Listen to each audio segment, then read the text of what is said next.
તો આ ઝુંબેશને આપણે ગુજરાતની અંદર એક ટાર્ગેટ નક્કી કર્યું હતું। અમે જ્યારે દિલ્હીના મિટિંગમાં હતા ત્યારે રત્નાકરજી, કેસી પટેલ, વિનોદભાઈ, રજનીભાઈ અમે બધા બેઠા હતા। અમને હતું કે અમને ટાર્ગેટ પૂછશે તો કેટલું કહેવું, એટલે અમે ગયા વખતે જે 1,19,00,000 હતા અને આપણને આ ઇલેક્શનની અંદર લગભગ 1,88,00,000 મત મળ્યા છે। સુરતમાં ઇલેક્શન નથી થયું, એમાં 8 લાખ મત મળતા હોય છે, એટલે એને પણ જો ગણીએ તો આપણે લગભગ 1,96,00,000 એટલે કે 2 કરોડ જેટલા મતો આપણને મળ્યા છે લોકસભાના ઇલેક્શનમાં।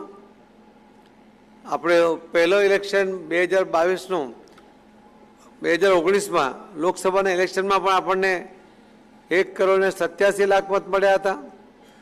2022ની અંદર આપણને 1,73,00,000 મત મળ્યા હતા અને હમણાં આપણને 1,88 + 8 એટલે 1,96,00,000 મત આપણને મળ્યા છે। જે હમણાં કેસી પટેલ સૂચના આપતા હતા ત્યારે પણ અમને કહ્યું કે તાલુકા પંચાયતનો સભ્ય હશે, જિલ્લા પંચાયતનો સભ્ય હશે, નગરપાલિકાનો, મહાનગરપાલિકાનો સદસ્ય હશે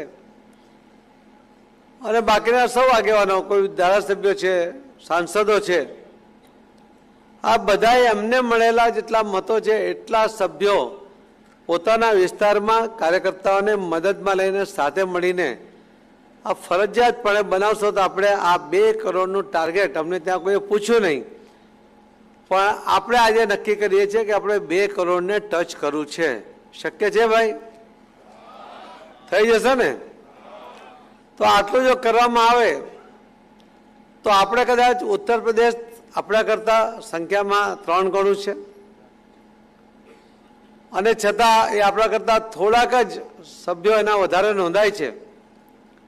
આપણે બચાવ પણ કરીએ છીએ કે એમની પાસે વધારે વસ્તી છે, એના પ્રમાણમાં જો પ્રોએટા જોઈએ તો ગુજરાત પહેલું છે।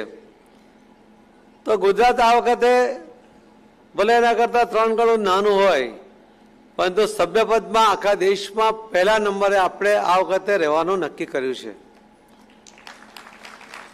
અને આ બધું આપણે નક્કી કરીએ એટલે આપણે બધા સામૂહિક નક્કી કરીએ અને સામૂહિક જવાબદારી ઉપાડીએ તો જ એ શક્ય બનવાનું છે। અને મને વિશ્વાસ છે કે આજ દિન સુધી આપણે જે રીતે સંગઠિત થઈને આપણી સામેના પડકારોને ઝીલતા આવ્યા છે, એ પડકારોને ઝીલીને આપણે સફળ પણ થયા છે। તો આ તો પડકાર નથી, પરંતુ આપણે જ નક્કી કરેલું એક ટાર્ગેટ છે। એ ટાર્ગેટને એચીવ કરવા માટેની શક્તિ એ આપણા બધામાં છે। સંગઠન મજબૂત હશે તો તમે ઇલેક્શનમાં જીતી શકો, ઇલેક્શનમાં જીતો તો તમે સરકાર બનાવી શકો, નગરપાલિકા, મહાનગરપાલિકા કે તાલુકા પંચાયત, જિલ્લા પંચાયતમાં પણ તમે બોર્ડ બનાવી શકો। અને એટલા માટે સંગઠનની આ તાકાતને નબળી ગણ્યા વગર અને પૂરી તાકાતથી આ ટાર્ગેટને એચીવ કરવાનો પ્રયત્ન કરજો।